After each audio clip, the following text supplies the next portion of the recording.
Hi, I'm at the Singapore FinTech Festival at the OCBC booth. Some activities I'm going to do, collect 3 stamps to get a reward. So join me. If you are going overseas and you can actually pay overseas using your OCBC app. Let's try it. Done. Successful.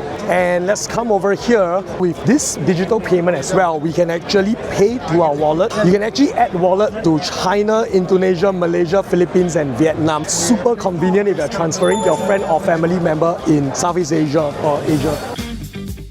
We are introducing Bank of Singapore IX. It's a platform for our institutional clients, family offices and financial intermediaries. It's an integrated platform to manage their clients' wealth effectively. Hello. Yes. Hi, so this is financial literacy for children. So if you want to enjoy things in life, you need to pay for it. That's the whole idea of the game, so that kids know that they need their money to grow, but they also need to spend it in wise way. And that's it, we're done with primary school. And that's all for our tour at the OCBC booth. Thanks for watching.